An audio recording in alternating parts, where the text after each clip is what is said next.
Yes. And that we term that as God. We term that as God. And I figure if you're omnipotent and omniscient, you can do anything and you know everything, and you're the only one of your kind in this part of the universe, you got to be bored to tears, wouldn't you? What? You certainly would, because yes, you would be. I'm sure I would be if I was in that situation. So what do you do? What do? You create us, and you put a spark of your divinity within us that we call the soul. But that's our direct connection to the universe, the universal mind, I guess you could call it.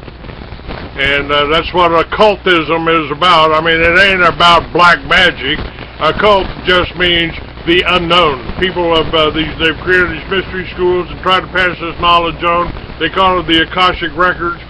And today we've got the internet that we can tap into a lot easier without going through all the mumbo-jumbo. But as it is above, so it is below. So we've got the internet, we've got the ability to communicate, but I do believe that I saw this building the pyramids, using those flying stuff, using anti-gravity, and we may even, and we're starting to rediscover teleportation. So we've got gateways. You know, Stargate wasn't all just imaginary fiction. There's such a lot that we think is fiction, that it is reality. You know, a lot of people today are living in a fictional world. I think we kid ourselves that we know it all, and that what we know is what the truth is, or what we think we know. When there is a lot out there, and we don't like to have our comfort zone blunted or opened up, because it's a reassessment of everything we thought was right. Now, let me ask you this. This knowledge is known, and what we've talked about, one of with the fact that we could power our vehicles on using water.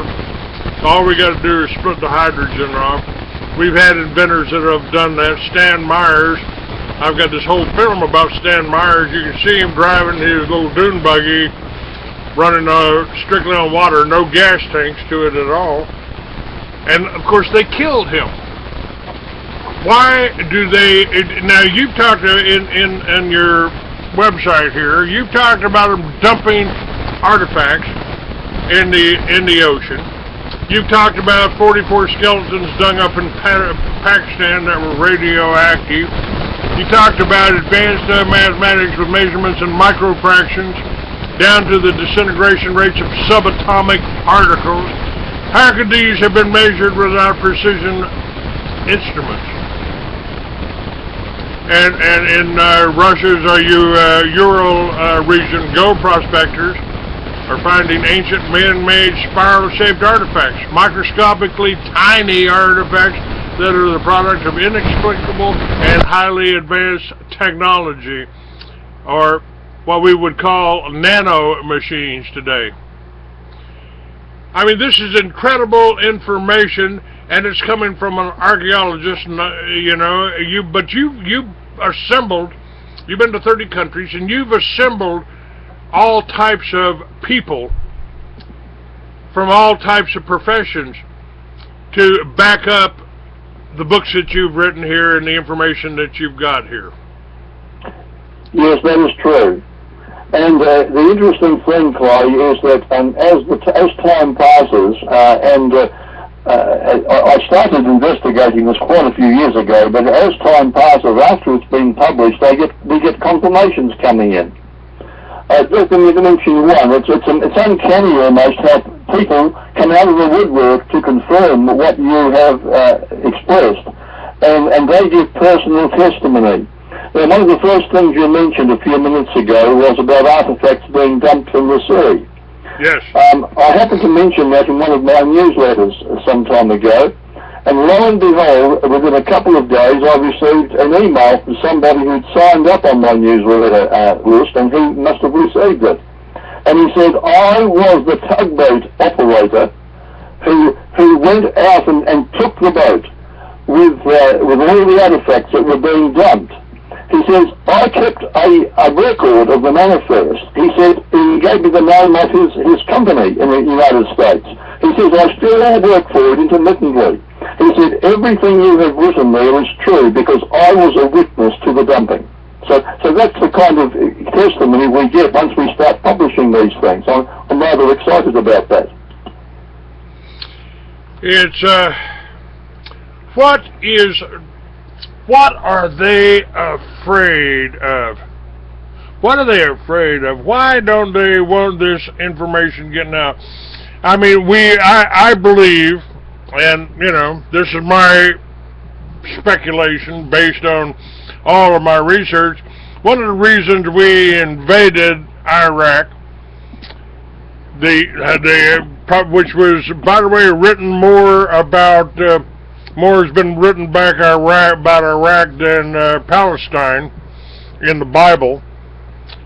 Iraq was, you know, the mystery of Babylon there, that was the ancient source of a lot of knowledge, a lot of information that had been passed down.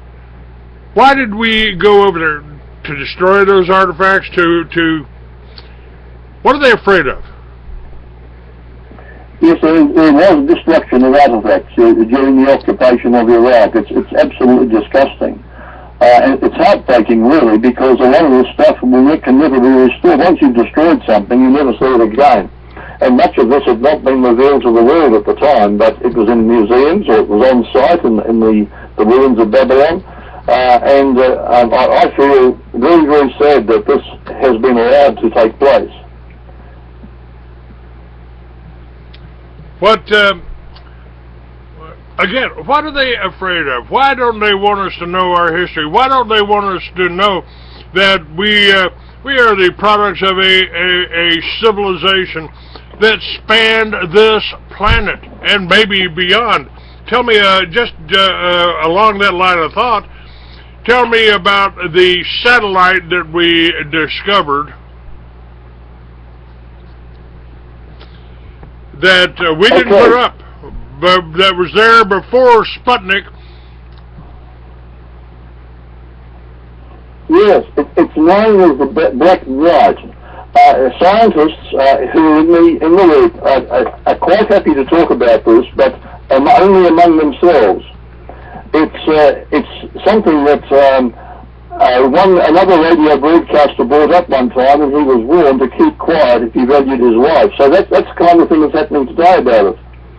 But the NASA people were absolutely astonished. Way back there in October 1957, as I recall, when Sputnik 1 had been rocketed into orbit about 600 miles above the Earth. Lots of people worldwide scanned the sky to glimpse that beautiful shining artificial moon skimming along the path from east to west against the canopy of the stars. And then 4 months later, America followed suit with its first satellite. And this is when they made that bizarre discovery that you mentioned, Clay. And it was hushed up quickly, by the way, too. Now, there was tracking stations swung into action to monitor these 2 artificial moons that have been put up, one by Russia, one by America. And then another satellite was discovered already in orbit. It was neither American, it was not Russian, and the truth was that nobody else in the world except America or Russia had the technology at that time. The French astronomer Jacques Violate of Paris Observatory saw it 3 times, and he got 11 data points on it. And it seemed to be reversing, everything in reverse from the American and Russian satellites, and it was not just a few hundred miles above the Earth, it was 22,000 miles above the Earth. And that was jolting. And so the question naturally arose, who put this satellite into orbit? How long had it been there? Very, very interesting question. And this became part of my investigation ultimately. And the Russians, of course, got in on the act quickly. They called it the Black Night, and they said we should go up and explore it, see what its cargo is. Now, I don't know if that's ever been attempted, but more scientists, more astronomers have got in on the fact that this does exist, and they've made their own observations and they've made their own comments. It's there, all right. It's real, and it's still up there. And it was put up by a technology that we didn't have. And that goes, of course, now into the direction that we've been talking. There was a technology in the past. Man wrote about it. He described all the principles that we now know exist in relation to putting something up into orbit. And they described the Earth as seen from that distance. We know that to be true today. Everything they wrote about that can be confirmed by our present technology as being truthful. So these people did not write fiction. They were writing about accomplishments they were already doing.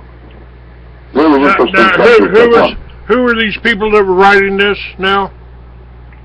The people of ancient Babylon, ancient India in particular, those two nations, and China, those three nations wrote about space travel. They wrote about putting satellites into orbit. They wrote about visits to the moon and what they found there. As a matter of fact, we not only have records of this, but in Chinese history in particular, there was an emperor who made a decree that no one was to, in his kingdom, no one was to write fiction. If so, the writer would be executed. And so all writers, all publishers were very, very careful that they would only write something that they knew was true. And not only that, in China, we have the names of people who were sent into orbit, like we have the name of Armstrong, for example, from our day. They had the names of astronauts who went up to the moon and came back. And not only that, they also have a date and a time and an event that took place in China that brought an end to travel to the moon. And they say that the emperor was saying, well, our economy is not very good. We need to tighten our belts. We don't need to waste our money and our time and our efforts going to places like the moon. Let's stay where we are and get things back into ship shape. Now, that's in Chinese history. You know, I have said that possibly the Chinese, who were taken over by the communists, of course Russia was taken over by the communists, and all of this information suppressed, almost exactly what is happening in the United States. They don't want this economy to this. They want to suppress the economy. They want to control the our nourishment, control our food. Monsanto, no food we don't own, and they're suppressing the technology. It's right there at our fingertips. I mean, to the Tesla, Stanley Myers, who invented was driving around with a dune buggy running on water, and they don't want us. This whole communist regime, this new world order regime that they're putting out, want to keep us enslaved to the energy company, enslaved to the oil, enslaved to the money, even our money. They're trying to control that. And if it wasn't for that control by the elite, if it wasn't for the J.P. Morgans in the world that suppressed the Tesla technology, we wouldn't need the wires. We wouldn't need and of course J.P. Morgan owned the copper mines. So all of those wires you see strung up all over your country were dollars that went into the pocket of J.P. Morgan, one of the founders of our Federal Reserve over here. That kind of creates a little sinister view of our history, doesn't it? Well, it certainly does, and that's not just American history now, Clay. It's global history. It's happened in every country. Yes, sir. Yes, sir. I try to tell people they don't call it the New World Order for nothing, and they don't call television programming for nothing. So this is to control the way you think, even. Yes, that's true. You know, just about 10 years ago now, in May 2004, there was a scientist, Dr. Eugene Mallovy, and he was killed. And local police ruled his death was a homicide. And this occurred just as a discovery he had made was about to be vindicated. He was actually a scientist and an engineer. He had 2 engineering degrees from MIT, a doctorate from Harvard University, School of Public Health, and he was also a regular science and technology broadcaster for the Voice of America. And Dr. Mallovy commented that if by chance you are one of those who believe that all is well in the house of science, and that official science can be counted on to behave itself and always seek the truth, you're sorely mistaken. In fact, he said, it's time to reconsider your opinion about who is telling the truth and who is defending falsehood. And shortly after that, the poor man was murdered. And so there was a vested interest in keeping a man like that quiet. And he was a scientist, one of their own men, who was honest enough to speak the truth. You know, I believe, Jonathan, that is exactly what has happened to me. Now, I'm not a scientist. I just happen to be very well read. I read publications from all over the world. I read books like yours. So, and I've interviewed 1,000 people or more on this radio show over the last 20 years. I consider the people that I've interviewed, like yourself, some of the most intelligent people in the world. And I think they're afraid of that. They have tried to, you know, before the whole Snowden thing broke, when he told you they were tapping your phones, I was telling you 10 years ago, they were tapping my phones. They were tapping and I named the companies that did it. Amdocs and Converse. And today they've got new ones. They just change the name of the companies, but they do the same thing. And they try to block me in libraries. One of the reasons I want to talk to your friend about the website, because I may have to go out of this country in order to get this show and my magazine out there. Everything you have just said, I can believe. I know that this is possible, and what you're saying is a story that's being repeated privately and secretly in different parts of the world. And you're open enough and brave enough to bring it out, and I feel proud that there are men like you, Clay, who are willing to keep going like this, and may you be protected for a long time. You know, if I'm pretty happy in this 21st century. I said I like it a lot better than the first. But you know, what are they going to threaten you? What are they going to threaten you with? I mean, I have died a few times, and there ain't much to be scared of. You know, I came back. Maybe I'm just kicked out of heaven, or either that, or the devil didn't want me in hell because he was afraid I'd take over. I don't know for sure. Maybe you've got more work to do, yes. That's what they told me. That's what they told me. I mean, a couple of beings, what do you want to call them, angels or spirits, whatever, said, get back in that body, you know, get back in that body. Your work ain't done. It's interesting. Sometimes I felt like I had been sent here when we blew up that first atomic bomb, and I ended up living 10 miles from the Trinity site. I ended up buying some property there, maybe just a coincidence, but I bought property and I walked on the Trinity site, and you know, maybe I was sent here. Maybe we've got, you know, maybe I did have work to do here.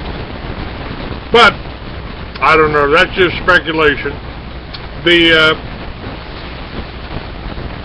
Now, what has been I mean, what you're revealing here about our technology And let's talk about some of that. What about the tunnels under the ocean? The tunnels in this, we know about the underground dumb bases, the deep underground military bases. We know about them. And they found that there's tunnels running from Washington and maybe tunnels running from the Trinity site down there near Alamogordo, New Mexico, up to the underground bases that they have in Tuesdsy and all that. What about these tunnels under the ocean? Those are described in one of these segments here, and you can read some of your books, some chapters out of your books under Ages Gone. What about these tunnels? Where did they come from? How did they? Now we've got the technology now to dig them. We've got these machines, giant machines. They can drill a hole in the earth big enough to run a tractor trailer through.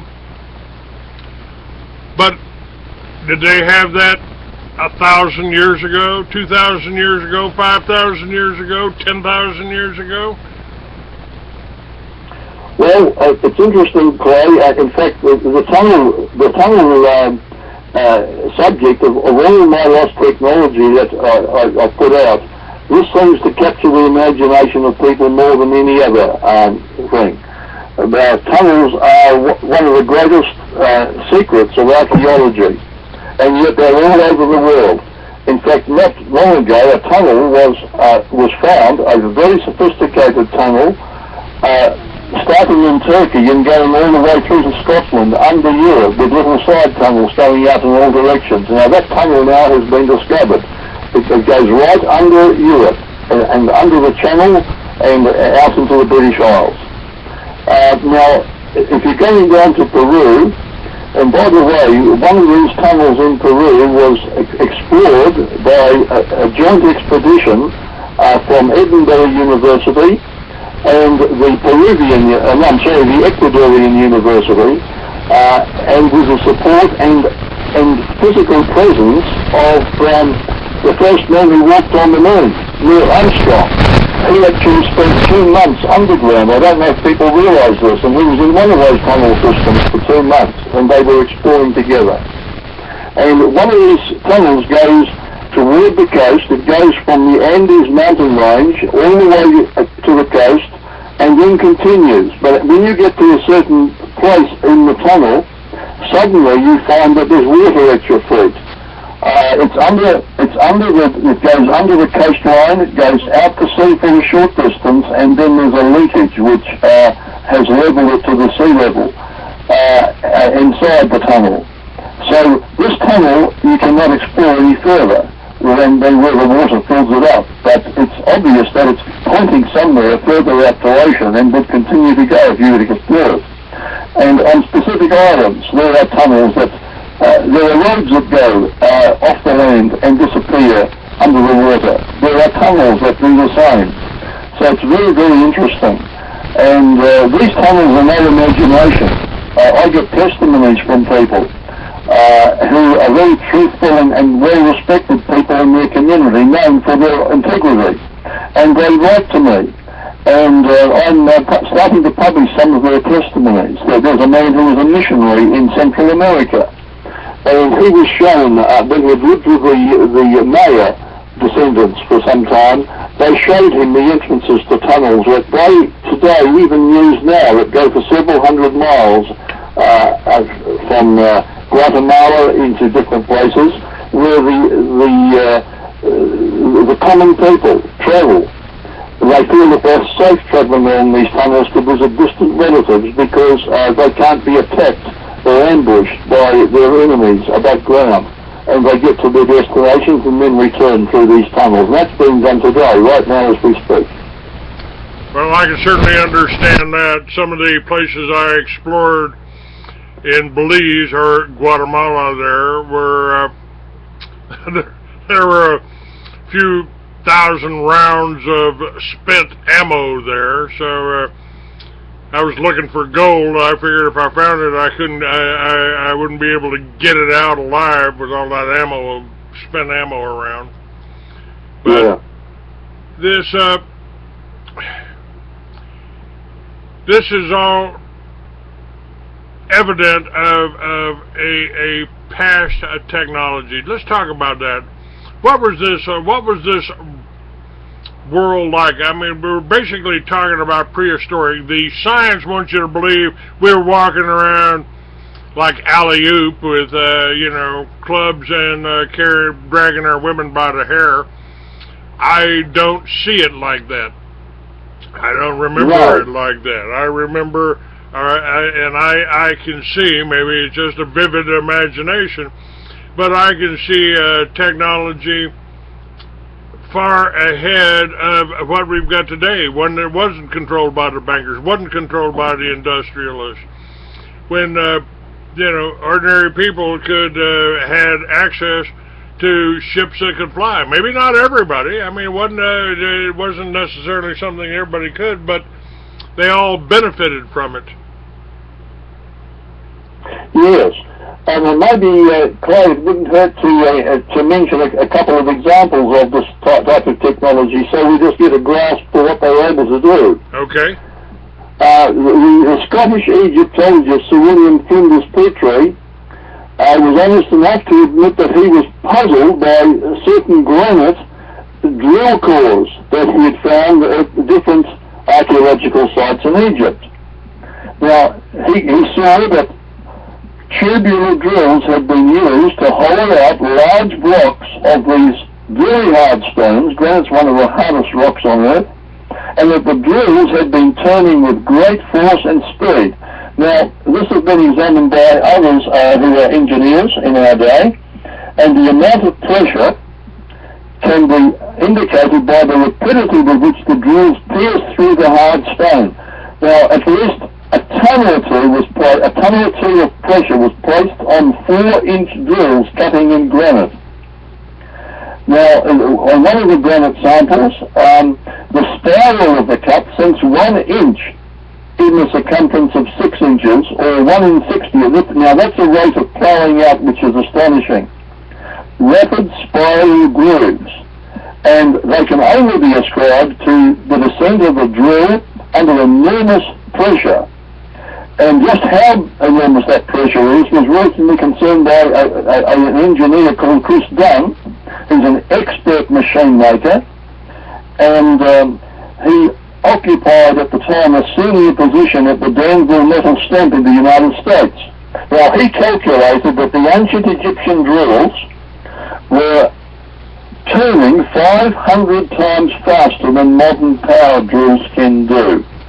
So here we must have some sort of, as yet, unidentified power source that was used to enable these drills to turn 500 times faster than our drills are able to turn. Now, I think that's astonishing. What about these pyramids? Now, these pyramids are all scattered all over the world. They're finding them more in Bosnia. There's a huge pyramids in Bosnia. And according to my information, we couldn't build them today. We can't move stones that weigh that much. This says to me that sometime, somewhere in our distant past, we had anti-gravity. Yes, it certainly does appear that way. We don't know any other method that could have been used that would be achieving the same results. And anti-gravity, if you go to primitive tribes, some of these tribes who don't understand any science, like tribes in the Amazon, they point to ruins that they themselves are quite incapable of building, and they say that their ancestors built it, and that the massive stones that comprise these ruins, and that are now jungle tribes, the great massive stones weighing hundreds, and in some cases, thousands of tons. These stones were lifted by sound waves. Now, primitive people are talking about the ability of sound technology to lift weights. And And scientists today do tell us that this is an effect of sound. Sound can be used to lift weights. And you go to the Caroline Islands and in the southwestern Pacific, and there are native tribes living there who tell us the same story. You go back to ancient Egypt and you look at some of the hieroglyphics, and today we can understand some of what they wrote, and there's still a lot of it we can't. But what we can understand includes one piece which says that they rendered the blocks of stone lightweight against gravity by the means of sound. So sound waves is a technology that can produce an anti-gravity effect. It's rather interesting. And today we've discovered that that's true, even though we are not doing it. We know that this is scientifically feasible. And the ancients no doubt were doing it. That's right. That's what in some of the documentaries that I put on, we've got scientists that are able to levitate objects by increasing the frequency of their sound. Yes, that's right. Now, when we come to flight of aircraft are also heavier than aircraft, which the ancients did use, and I've got a whole chapter in one of my books on that. The evidence is overwhelming that they were able to power their vehicles, and that another method they used was mercury. Mercury does have the power and the capacity to enable flight of heavier than air vehicles, and the Indians wrote about it, and others wrote about it. And mercury, they said, was of immense danger if it was not controlled correctly. In fact, Sir Isaac Newton wrote about that too. He said that people often were afraid to talk about mercury because in the wrong hands it could produce an explosion that could destroy a city. So there's power in mercury, the simple little drops of that white liquid that we see in our thermometers. That's why the Nazis, who had UFOs, that had vehicles like that, that were using mercury, they were shipping tons of mercury in their submarines over to South America and other places, possibly the Antarctic. Well, they must have discovered what the ancients already were using, and they knew it could work if they used it. It's so much out there that we just don't, they don't want us to know about. I've said that the reason the UFOs are so top secret, again, excuse me if I repeat myself, they don't want us to know that we could have lunch on the moon and be back without using any gasoline. If we've got, some other people that I have researched have made a statement that there are really two classes of people on the planet. One of them has space travel, the other one doesn't. Well, that's a big truth. No one can deny that one. This, let's talk about some of this other ancient technology that we've got. It goes, you have discovered and you've documented that people have discovered advanced science in coal mines. That according to our supposed history here, couldn't have happened. Oh yes, that's right. The coal mines are well, you might say, you have a mine of treasure. Man-made artifacts have been found, simple artifacts like iron pots and silver inlaid vases and all sorts of things, but more than that, machinery and pieces of machinery and also machine-made objects that you could not make unless you had machinery are cropping up all around the world in coal mines, from Europe to the United States to Australia. And this shows that when the coal fields were laid down, now coal is not just swamp stuff coming together. Huge trees and trees up to 1,000 feet tall have been found in coal, turned to coal. So this goes right back to the world that was destroyed at the time of the Great Flood, and the coal fields are the forests of that ancient world. And mixed in with these are man-made objects, artifacts, machine-made objects, pieces of machinery itself. Not only that, even the walls of buildings have been come up against as miners cut their way through the coal fields. They find the remains of buildings that have been covered over with the remains of forests, and also human beings, men, who have been buried at the time when all this was put together. So here we've got evidence of a global disaster, a worldwide disaster. The evidence is consistent around the world in coal fields, and it was all laid down pretty fast and buried and turned to coal. And coal, of course, can form very quickly. I know a farmer down in Tasmania in Australia, little island underneath Australia, and his grandfather cleared the forest and put in the fence posts for the farm, and the grandson was renewing the fences, and he dug up some of the fence posts and found that they had turned to coal. The part that was buried in the ground was coal. So coal can form very quickly. It does not take millions of years. And the burial and preservation of these man-made things, including men, all happen very fast. And we've got like a museum there around the world now of these man-made things. Is this disaster, all of these civilizations, ancient Sumer, Egypt, that's just the kind of the residue of these civilizations, isn't it? Yes, just the residue. It's just what we have found. Everything was so great, and what did survive later on was knowledge through the survivors, who were able to set up countries like Egypt and the Sumerian civilization, the Indus Valley civilization, with the knowledge that was preserved by the survivors, or their descendants rather, so that these civilizations started already fully formed with knowledge, but successive generations lost that knowledge, and each civilization deteriorated. And the history book Egypt that we read about is the Egypt of 1,000 years after the high technology.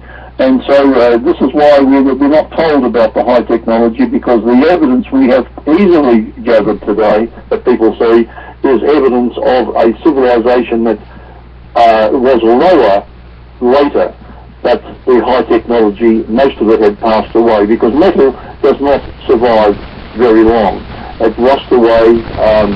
The only things that do survive a long time are stone objects, and that's why we look at some old civilizations say they were Stone Age. Well, they weren't Stone Age. Stone was what survived. Everything else disappeared. And if our civilization was destroyed today, only the stone that would survive over hundreds of years.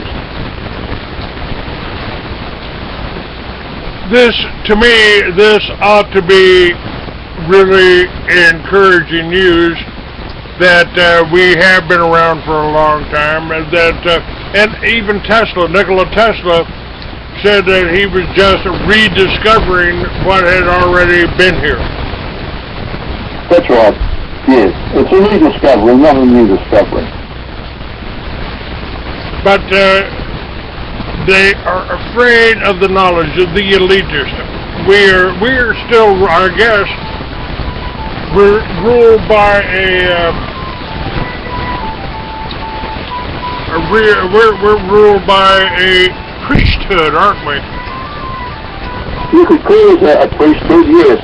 Well, we're ruled by a religious priesthood, we're ruled by a scientific priesthood. Call me back in an hour, please. Go ahead, sir. Go ahead. I was just getting a phone call here. I'm doing a radio show, and I can't take a call right now. Yeah. Okay, go ahead. How long is our show, by the way, Clay? We have whoops. I've lost something here. Hold on. We got another hour, sir. We We got one more because hour. I'm going to be called away very soon to have a nice All right, trip. sir. It's we'll just when you gotta go, you can go. That's no problem, sir. It's Okay, maybe it's time that we should round it off now, but it really is a wonderful subject. I'd like to go on for 24 hours. well, I really appreciate your work, and I've got your books. Tell me, listen, whatever time you got left here. On this subject. So I said an hour long. I'd Okay. love to send you a CD with his lecture. Hold on just a second here. The Sovereignty CD. And write to us at Post Office Box 344, Nipomo, California 93444. That's PO Box 344, Nipomo, California 93444. All right, we're back on Truth Radio. Hold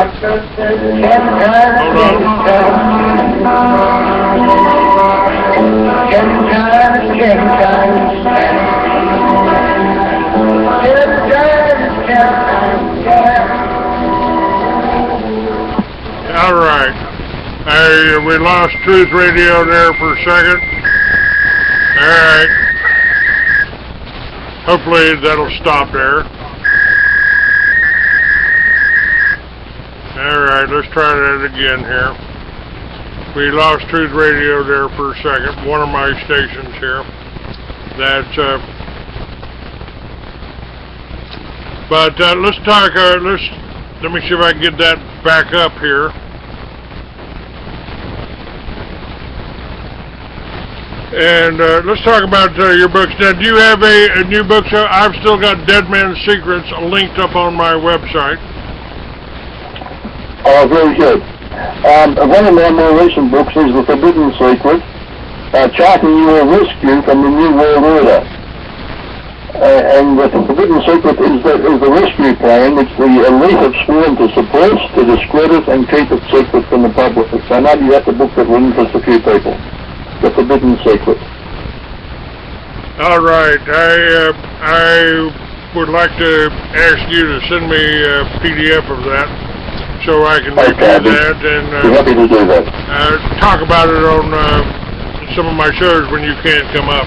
Again, I know that you're on a world away, half a world away. To me, Jonathan, I think we've got a lot of promise here. We now know that this technology exists. We know we can be running our vehicles and our ships on the water they float on.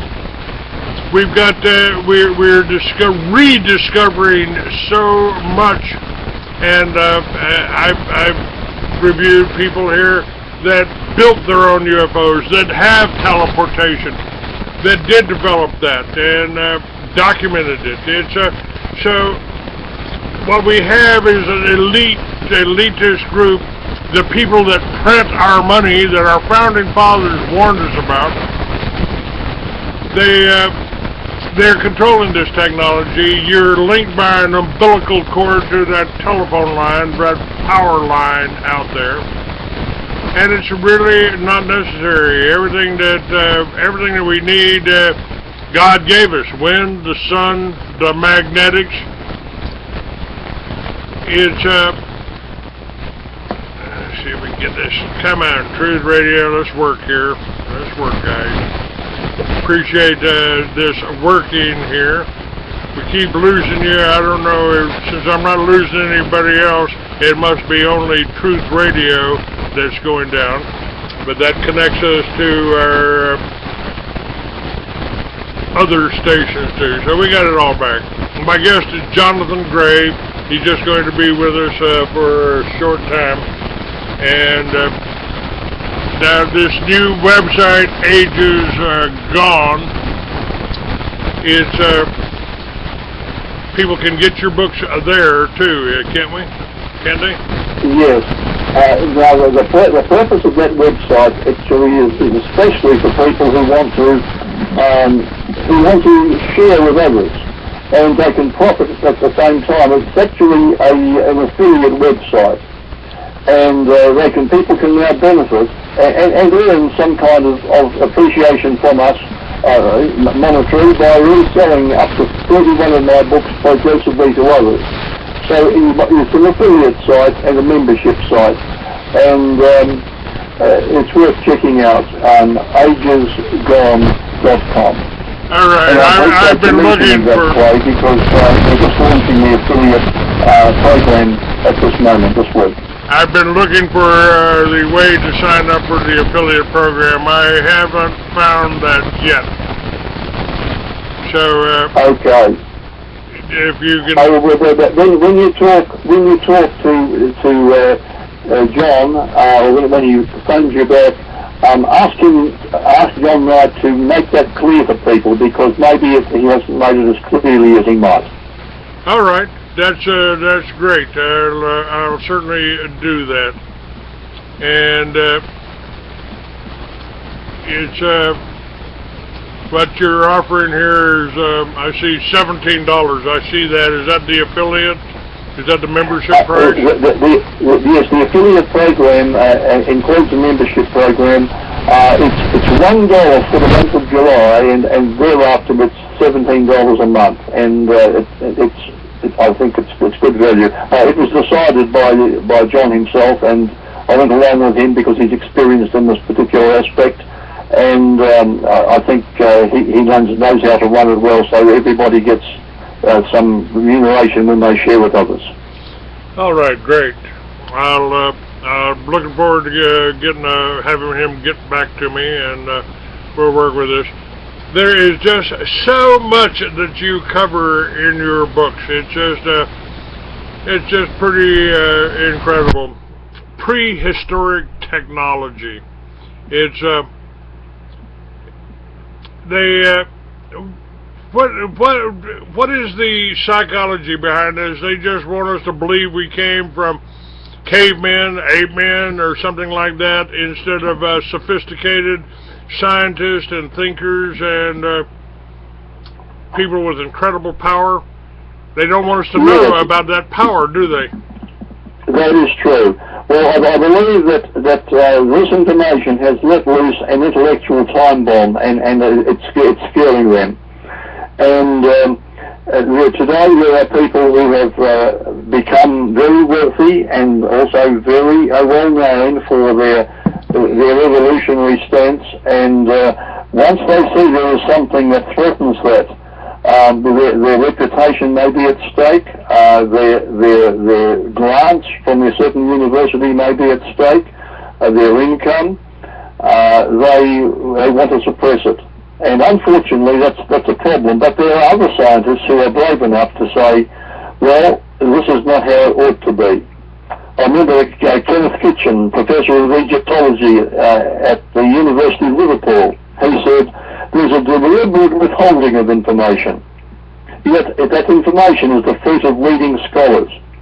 Then news reporter Hannah Devlin wrote, and she wrote that in Times Online, 1 in 7 scientists say that their colleagues fake data. So we're destroying evidence or faking evidence or covering up evidence has become a vested industry today, and we've really got to crack that open.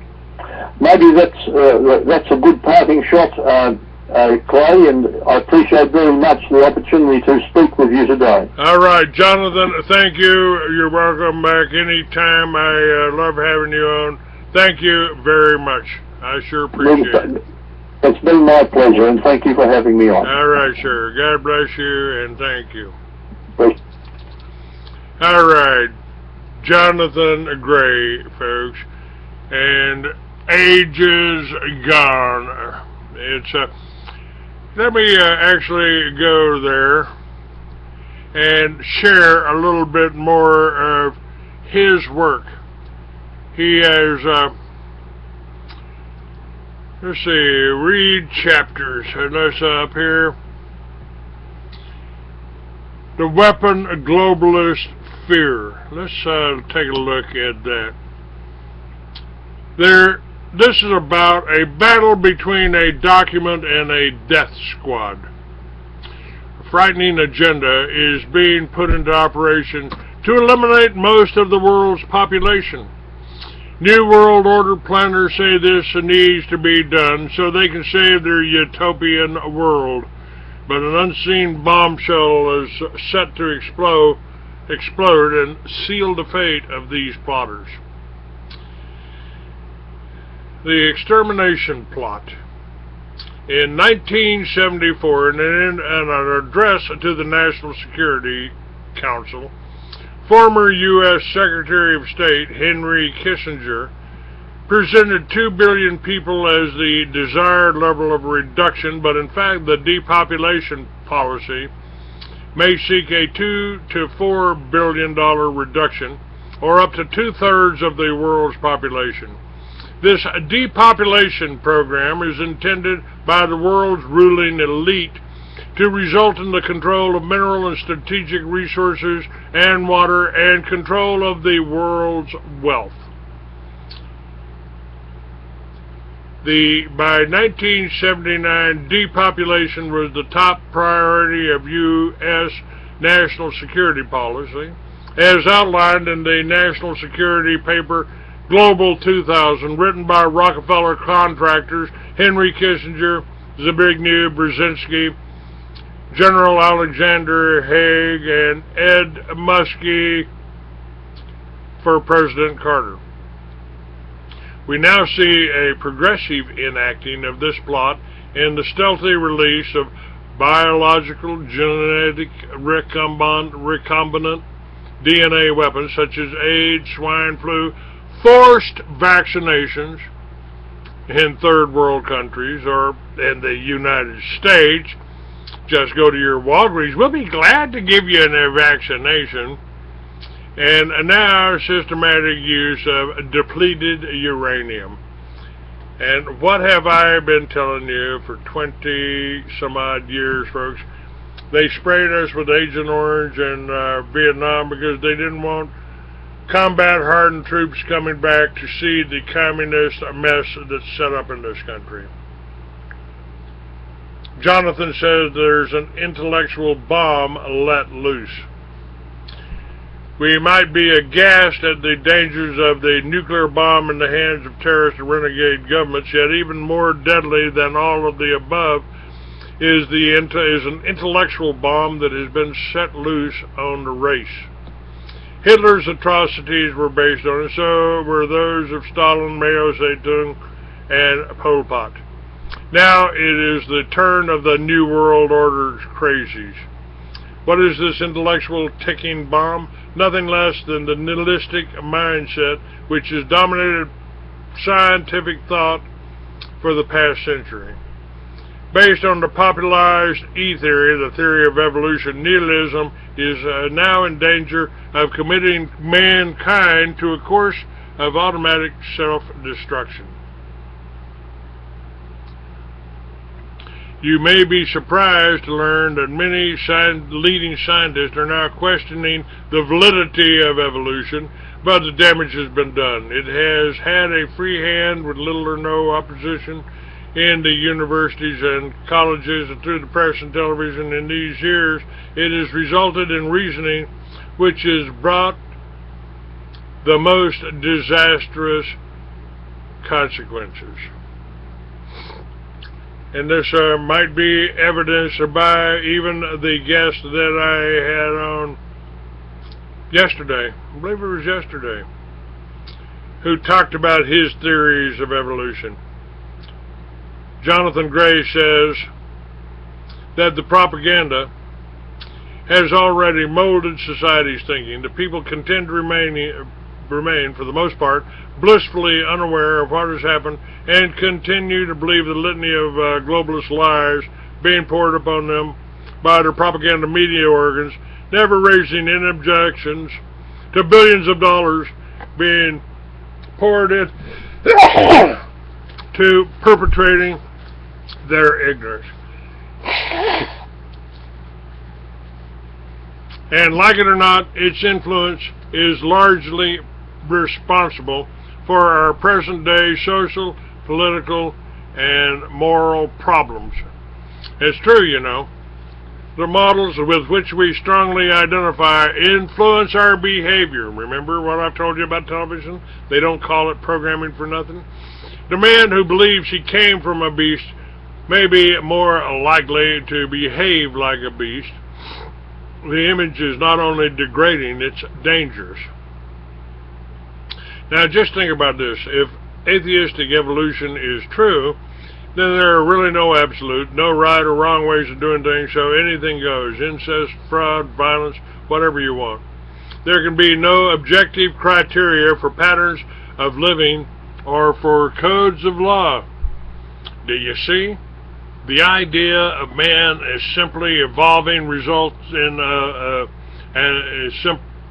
the idea of man as simply an evolving result of mutational accidents, the highest of animals, which inevitably lead to the devaluation of the individual's basic rights. We already see the result of this in many parts of the world, where the rights of the individual had come to be regarded as secondary to those of the state. They can indoctrinate your children against your beliefs, confiscate your property, vaccinate you forcibly, and so on. Now, just think about this. If the survival of the fittest results in the improvement of the race, then the use of force and cruelty to crush the weak and unfit is justified. And, alright, appreciate David putting up. The latest magazine will be done here, probably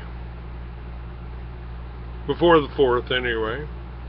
Already got the cover done, just got to do the table of contents. So the latest magazine is $2.99. You need to get the June, May, and April issues now. Just had starting to get some orders on it. That's a good thing. We're starting to reach people. This is the way you can support me, folks. You can make a donation too. I certainly will accept it and appreciate it. But just had a lady up in North Texas, at least her son, ordered 3 of my books, 1 of my videos, shipped that out. Now, if you order the videos, you don't get fancy packaging, but you get a great video. The true face of FEMA, we all ought to see, because I filmed it 10 years ago at the first Homeland Security meeting, and they're following through with it right now. Right now, they are telling you they're doing it. It's pretty incredible. And this may be one of the reasons they tried to kill me, was that video. The true face of FEMA. But you can also read my fiction books. One Bloody Alabaster Eye, again, has a future sequence in it. Supposedly a fiction. But the future sequence could be happening right now. Right now. And you can get all these books and you can get these films at shop.freeamerican.com. You can even get the chemtrail video, which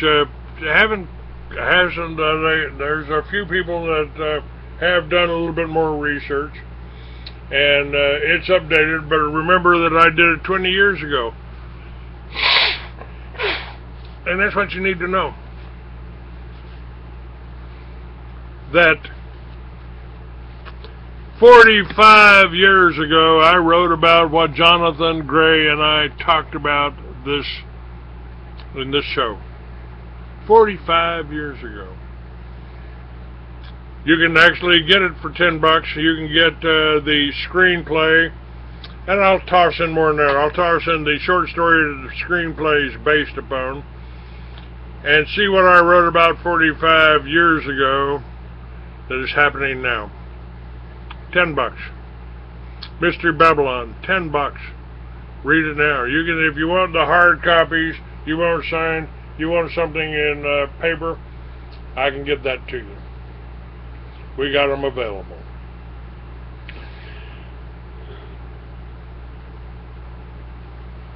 Now, back to what Jonathan has to say.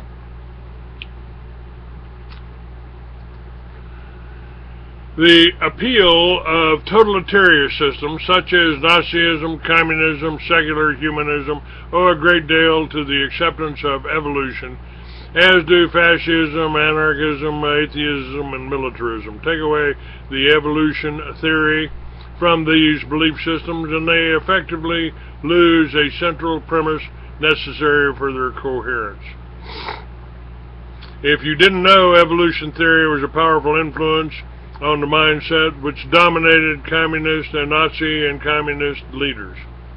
They held that the survival of the fittest applied not only in nature but also in the struggle between races and nations. These groups were hostile to the state or were biologically inferior. Those groups that were hostile to the state or biologically inferior needed to be weeded out if the state was to prosper. Hitler implemented the racist idea, social Darwinism, and as you know, this accumulated in the well-organized plan to slaughter Jews, Slavs, and the unfit. Now, Jonathan is a highly intelligent man, but we're all still somehow affected by the propaganda put out by the Jews, so keep that in mind. And so the Holocaust, as the Holocaust swept into action, Jonathan says, Himmler regarded the victims as vermin as though he was handling a biological disease. Does a rat catcher think it's wrong to catch rats? Asked a Nazi defendant at the Nuremberg war criminal trials. But keep in mind, while this was happening, it wasn't just Hitler. This is war. When they institute wars, whoever wins writes the history, writes the propaganda, and I try to tell both sides. That's why I've got the history of Germany, of Hitler, and I've got his Mein Kampf up there. The communism that was set up, they killed far more people than the Germans did, than the Nazis did. And there wasn't 6 million Jews killed. They killed a lot of people. But once you're dead and thrown in a pit, it's hard to tell what race you were. And Jonathan tells you that so were launched the communist purges of 60 million in the USSR alone, tens of millions more in China. The victims regarding nothing more than creatures that were expendable in the quest for a classless society. Again, evolution theory was essential to communism, not just incidental to it. The central proposition of class struggle depended upon the evolution theory for plausibility. To be fair, one might not blame evolution theory for the inhuman and degrading acts carried out by the Nazis or by the communists. However, the impact of evolution needs to be placed in its proper context. In other words, we need to give it due recognition. The present New World Order plotters are building their plans upon the same basic tenet. This same elite gang have taken over the political, religious, and economic spheres. It is they who are plunging our world into its current financial crisis. They need to collapse every nation's economy so they can replace it with their one world government. A conspiracy theory statement? No, it is a statement of fact. Just look around you. They own the pharmaceutical industry and have hijacked the medical system with their drugs to squeeze as much money as possible from the sick before they die. The same ruthless elite engineered the 9/11 murder of thousands of innocent office workers so as to arouse enough public indignation to support their money-making wars in Afghanistan and Iraq. And Jonathan has a book out called Welcome, then betrayal at www.beforeus.com, shopping cart, ebooks. Now these charlatans are steering organized religion into their planned New World Order, and there's a coup de grace. They have taken over the education system and a compliant media to persuade you that you are merely an evolutionary accident. Therefore, human life is expendable to serve their goals. You see, this is a deliberate, crafty campaign, and it's bigger and wider ranging than you have ever suspected. Yes, the globalists are plotting that they, not you, will emerge the ruling survivors. They control the shadowy Bilderberg group, financial, political, corporate elite who meet in Greece in mid-May 2009, at a meeting in Greece in mid-May 2009, agreed that in order to continue their drive towards a new world order, the U.S. dollar has to be totally destroyed.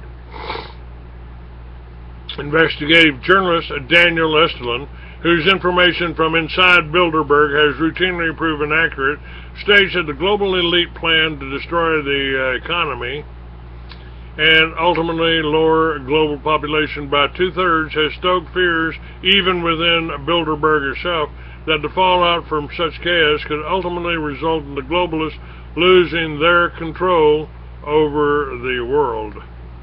Yes, these criminals, despite their money, their power, and their plan, do have fears, and here's another thing they fear and hate.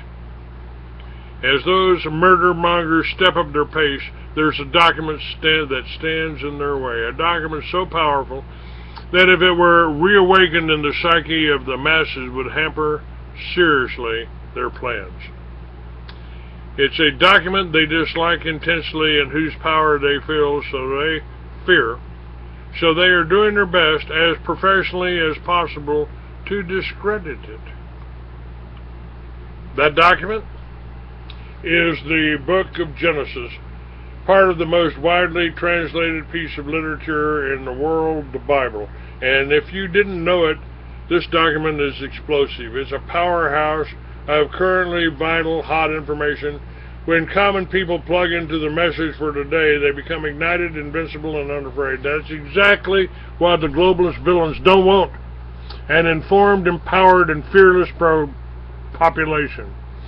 They want you to be afraid. Remember, I've told you that. Be afraid. Be very, very afraid. Listen to Alex Jones and be afraid. They are obsessed with you becoming subdued, slumbering, submissive to them, so they can more easily execute their dark plans. So do you think the overall issue is merely academic, such as evolution versus creation? Forget it. That's not the issue at all. We're talking about a much, much bigger picture. The great wide picture is this. Here are the two sides. First, there's the globalist death squad who are plotting to eliminate most people now living, and that probably includes you and your family. Behind them, an invisible government, the real plotters, as earlier Prime Minister of Britain, the Marquis of Salisbury, acknowledged. We are in the presence of forces far larger than we can wield. This one world agenda, government agenda, has been preparing for several hundred years. Only now does it appear within reach. The anti-Genesis attack has been a part of the strategy for almost as long because the plotters fear its power over the minds of the people. They know that once it captivates the minds of the masses, it has the power to undermine the globalist plans to rule and suppress. Yeah, just excuse me while I bring you a word from your president. And yeah, this has been edited, but it's still his words.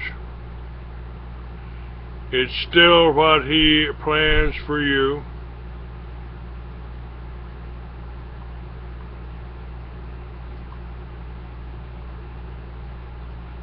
And let me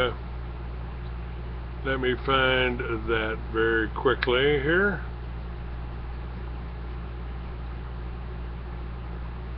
because this is really the way they think of you.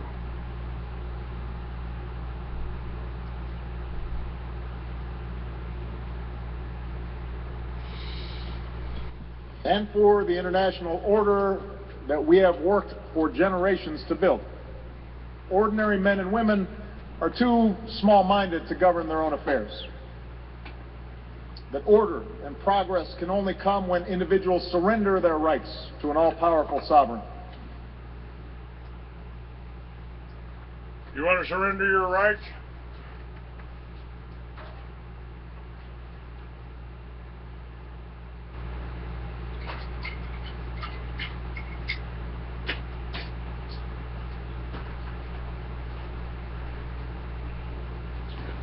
You want to give in to that? Yeah, it's taken out of context. Yeah, but he still said it.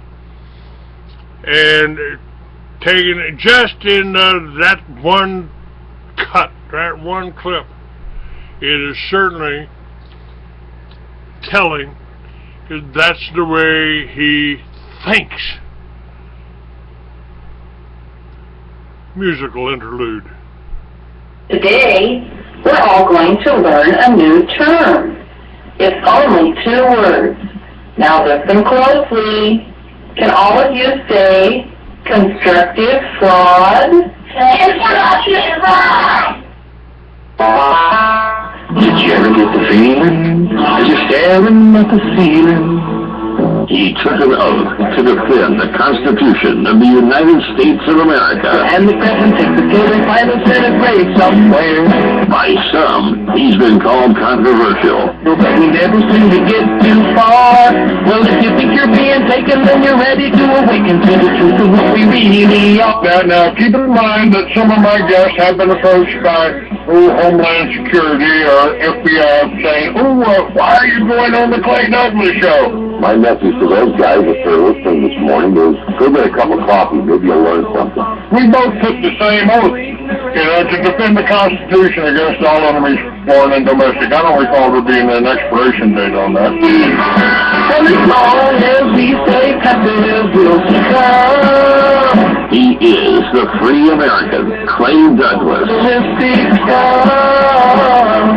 For the naked truth and fact is, we'll stop to pay our taxes, and that is why the bankers keep us down. Catch the Free America weekdays at 7 a.m. Pacific, 10 a.m. Eastern. Learning public school, and they are fathers of history of fighting back for liberty so we could play the tyrant fool.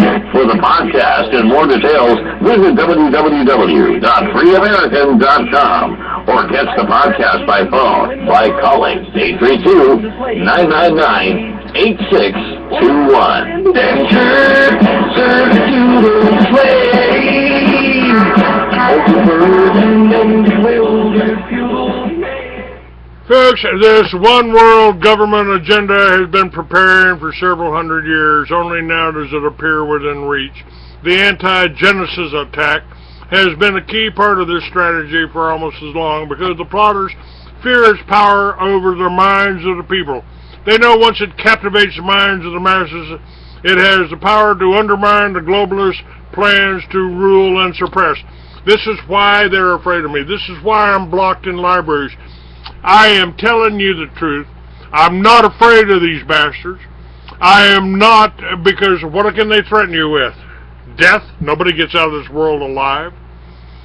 And if reincarnation is true, we keep coming back, and I feel, actually, that I have been coming back and coming back and coming back time and time again to oppose these people.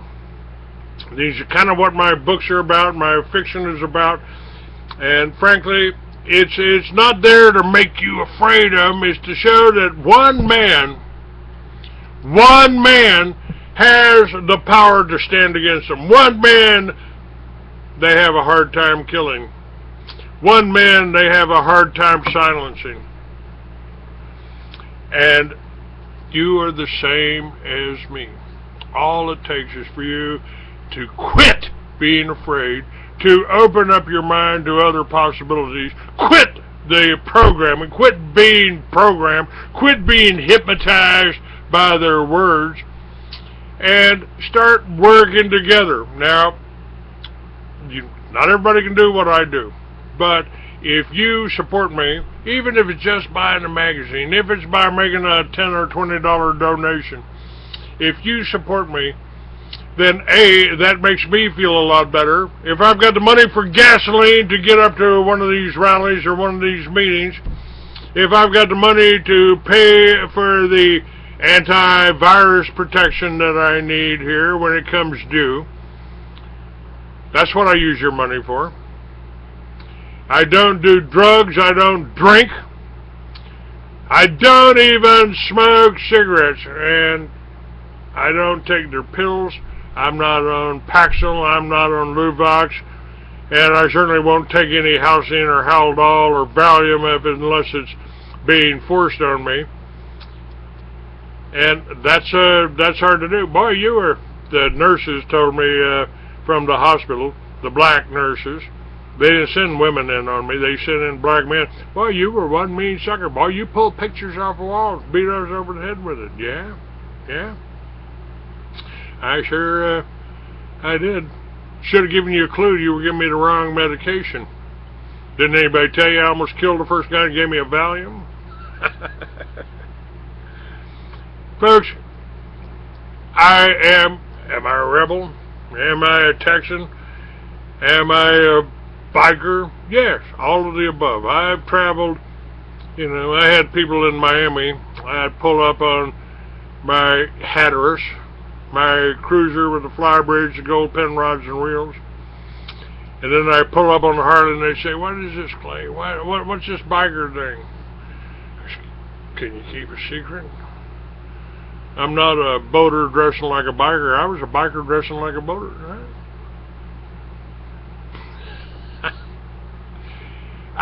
The point is, folks, I am giving you the truth. I am not controlled. You can't bribe me, you can't advertise with me. I tell you the truth. I bring you people like Jonathan Gray because he's giving you the truth. And the Bible, well, this is why I promote Timothy Bible College. And he's saying that this Genesis document is the part of the strategy for almost as long. Let's see what we got here. Hello, 480. You've reached Clay Douglas, and try not to cuss me out because you are on the air right now. Who do we have here? This John?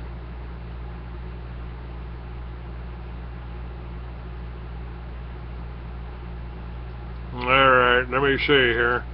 I just lost somebody there.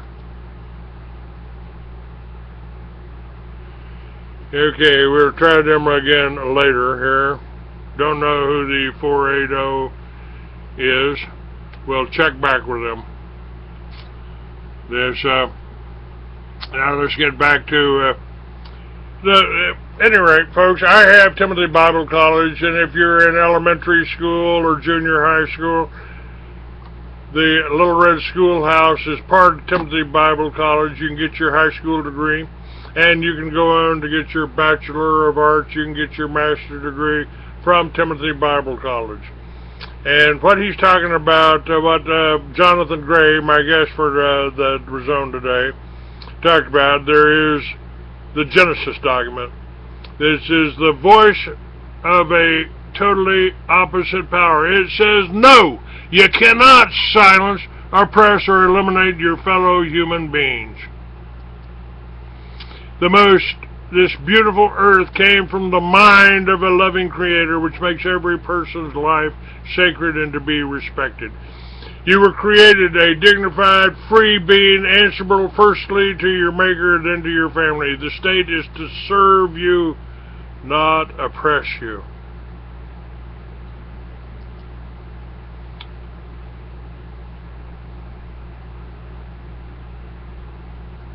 This document also outlines principles, and it's right there in your Bible, folks.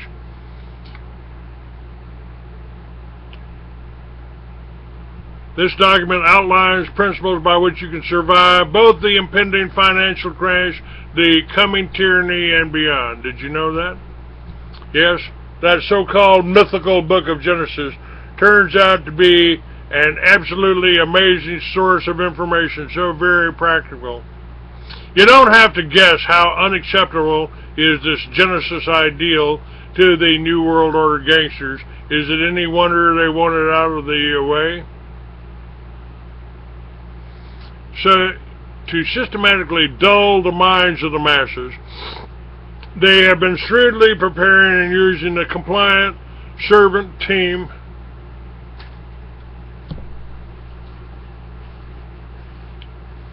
of nice guy educators whose doctorates, salaries, and grants depend on towing the line, who will parrot the ideology we are here by accident. Humans are not children of the Creator, but useless eaters that are expendable to the evolutionary process. That's the bottom line. You realize, of course, that teachers, lecturers, and textbook writers are just the front men who stand up visibly. Most of them are probably honest men and women who are unsuspected they are being used. Many of them would be aghast at the expendable idea. They haven't joined the dots, so they remain unwitting puppets. Just like so many people in the media, it's been observed that most journalists are so brain-dead themselves, so lacking in understanding of what they are part of, that they, like most of the population, play a part in advancing the agenda they do not even know exist. It's fallen to my lot, says Jonathan Gray, as an archaeologist, to be conversant with the strategy of the real unseen powers who pull the strings. Yes, the lovely tentacles of this plot are reaching right into my field of operation. You ask, what on earth do our New World Order's plan have to do with archaeology? Plenty. Because archaeology, whether you know it or not, encroaches on some matters that these nice globalists are hell-bent on suppressing. Archaeology frequently touches on their book of Genesis, the very document which makes the globalists see red. That's why they've launched a campaign against Genesis and related biblical documents in this ideological war. Educators, including higher critics and even skeptics, are often the unwitting pawns to be used and cast aside. The idea is to insidiously cast doubt on the documents and thereby hopefully neutralize their power. It's a massive mind control strategy.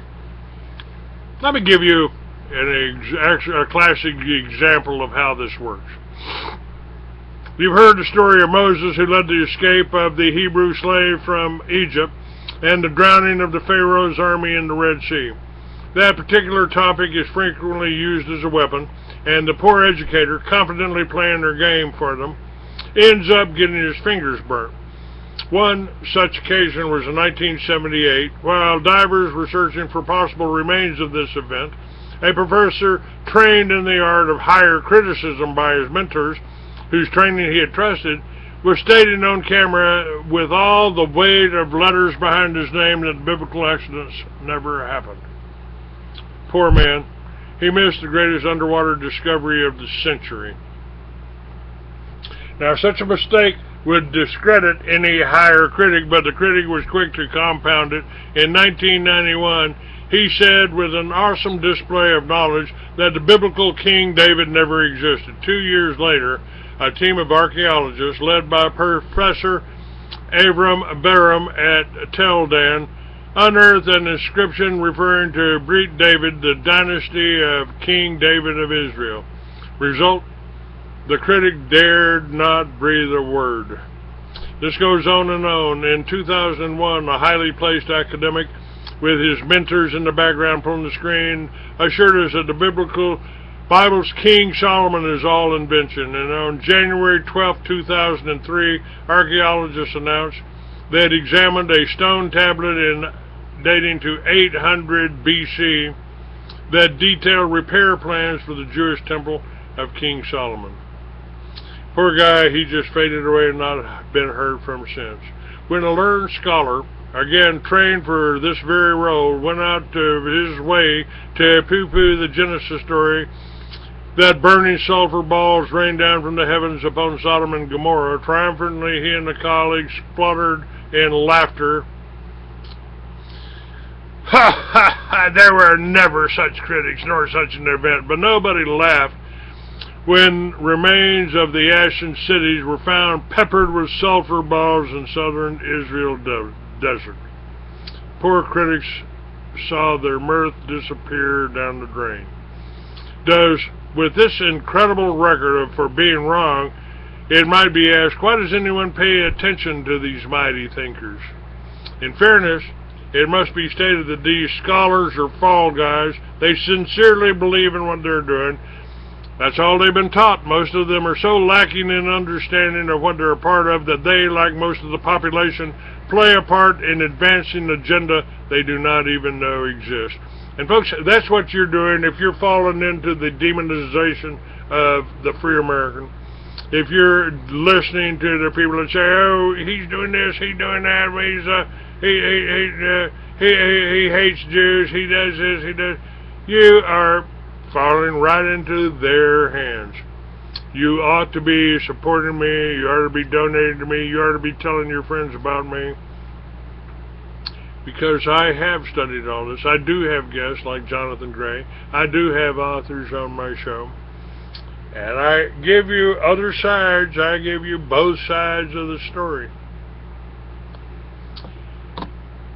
Now, prodded on by these unseen ones who pay their salary, they call on flimsy archaeological data to convince themselves that their anti-Genesis onslaught will succeed. Their mentors, however, in the background, hover in the background out of harm's way. The scam goes on every day. In the controlled universities, the media, and in religious seminaries, one ploy of these dear men is to put a forced mythical construction upon many portions of Genesis. Because its plain teaching conflicts with their worldview, they try to destroy its force. They don't want the plain word of the text because they would be obliged to change your behavior. But the fact that the crazy book Genesis and its companion documents are being exonerated time and again by physical archaeological finds should tell us something, don't you think? Take note. Genesis says we are here by design, that you and your precious children are worth more than silver and gold, that every person on this planet is of unestimable value, and that runs in direct opposition to the propaganda of the New World Order gurus. Now here is a question to ponder seriously. Was the evolution theory adopted because it was scientifically justified, or was it deliberately taken on board despite evidence against it as an excuse for an agenda? As we go into the globalist versus Genesis investigation, just keep thinking about that. Now please get this, as we slide into the greatest crisis in history, Genesis contains an urgent message for us now. Embedded within this record is a core of absolutely stunning information that is of life-saving practical value for every one of us.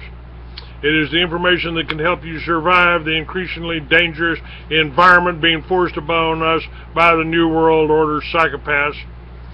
It is information from which you can benefit. The Genesis Survival Guide is in Book 2 of this trilogy, Will You Survive? Meanwhile, in this present work, you're about to see stunning evidence that Genesis, believe it or not, is a document you can trust with your life. First, we shall listen to the critics as they present their major objections. Secondly, we will uncover compelling scientific evidence of Genesis' absolute physical, factual truth. And thirdly and finally, we shall fire the Genesis torpedo, which is the sinister New World Order plot right between the eyes. Quick word to the skeptic. I can empathize with you because Jonathan Gray says I've been one myself. Not forgetting that there were times when I had to admit to being mistaken, but that is nothing to be ashamed of. Since we're about to investigate a heavily attacked document, it is well to bear in mind that good scholarship will follow Aristotle's dictum The benefit of the doubt is to be given to the document itself, not arrogated by the critic to himself.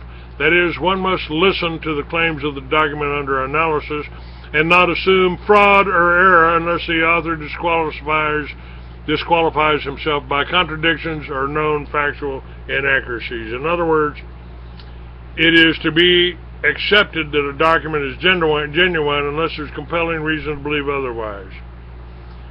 So what, then, are we about to consider? Firstly, we have an accused, the Genesis document, and secondly, an accuser, the New World Order critics of Genesis. You will understand this requires a no-nonsense look in the mirror with new honesty approach. One may state that when the critic is honestly mistaken, here's the truth. He'll either quit being mistaken or cease to be honest. So are you ready? Again, this is dynamite. It's life-changing stuff, and I'll think you will enjoy it. They couldn't write back then. Dad, send me money. When they talk about a sucker, you can picture a placid and healthy sow quietly lying on the grass, besieged by a swarm of piglets whose only aim is to get as much as possible in the least possible time. You can also picture the other type of sucker, the human type, which is so gullible he swallows up any fiddle he happens to hear. Here's the origin of the confidence man who carefully selects a fool, tells him some cock and bull yarn, and then proceeds to relieve him of his hard-earned cash.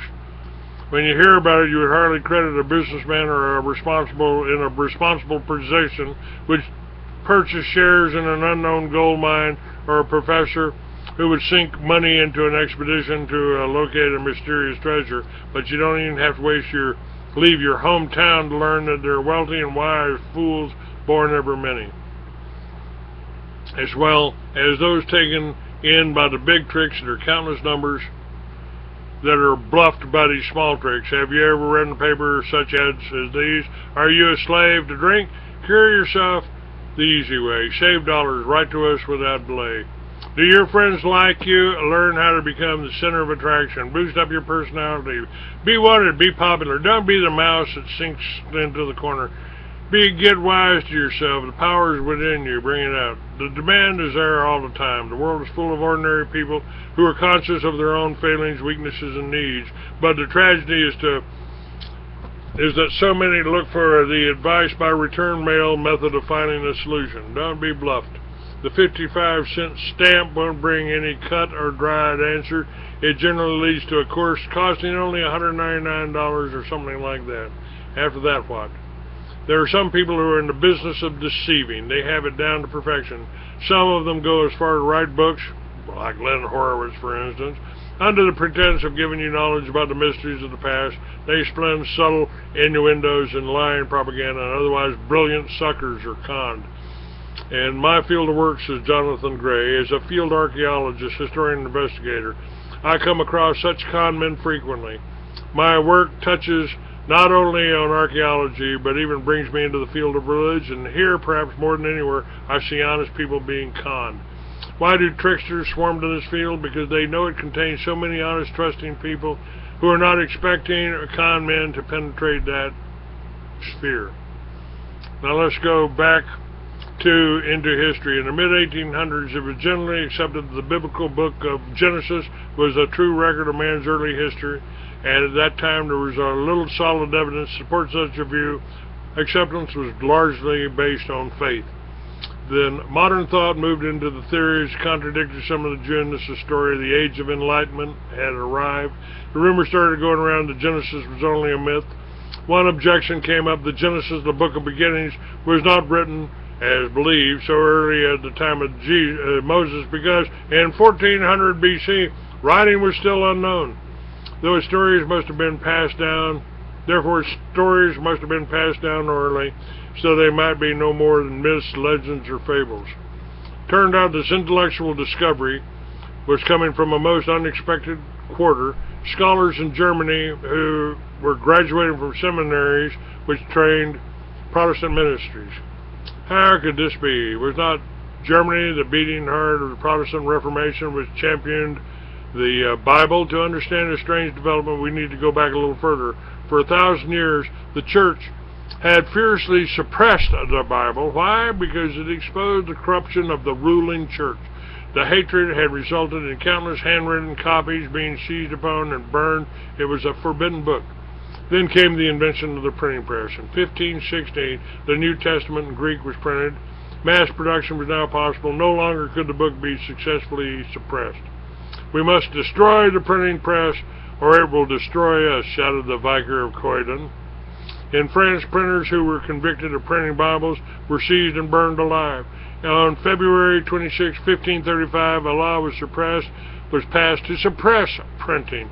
But the Reformation, led by a brave German priest of the church, Martin Luther, was continuing to wrench Europe out of the church's clutches. It seemed invincible. The church leaders were aghast. They realized they must act decisively. New tactics were required. Since the driving force of the Protestant movement was seen in the Bible, it must be broken. The Bible had to be discredited. How could this be done? Only by spreading confusion to its origin and authenticity. To counteract the Protestant movement, the Jesuit organization was founded by Ignatius Loyola. Its other aim was to bring all nations under the church's power, a globalist strategy, the agenda of the New World Order. And so it was that Germany, the birthplace of the Reformation, was to become the initial focus of the attack. And you can read more about that in Jonathan Gray's book, The Sorcerer's Secret. How better to accomplish their aim than to infiltrate Protestant seminaries? So wise instructors were planted undercover in the centers to prove that the Bible was composed of myth and contained errors. The effect of this higher criticism, as it was called, was to break the driving force of Protestantism. Starting with Germany, the infiltration strategy would be ultimately pursued right up to the scholarly world. Today it's called modernism. Darwin's evolution theory was adopted as part of their weaponry. These men infiltrated and took over university today, so no scientist dares question it. It's allowed funding. It is significant that this anti-Bible onslaught did not originate with atheists, but with large religious organizations, an organization that was to become the driving force of the New World Order. Join the dots, you'll see the connection. As we've already noted, it came to be taught in Genesis, the book of beginnings. It was not written as early in the time of Moses, because in 1400 BC writing was still unknown. Therefore, most of its stories were myths, legends, or fables. For many years, no one could deny the insistent argument of these learned men, made wonderfully possible by the lack of knowledge. So, the smart sale continued that early man was ignorant and writing was unknown. But you can't keep the public locked in the dark forever, and fell to archaeologists to unexpectedly open the door. And the traditional Mount Sinai Semitic and alphabetic inscriptions were uncovered. These were found to date to the early 2nd millennium BC.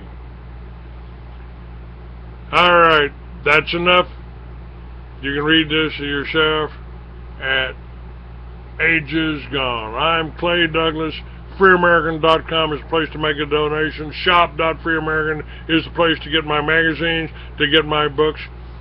And you might want to read my fiction as much as the non-fiction. Mystery Babylon, the New World Order Unveiled. God bless you. What's really going on in the world that mainstream media won't tell you? At Truth Radio, you can listen live or listen to a large selection of archived programs. TruthRadio.com. The truth is out there.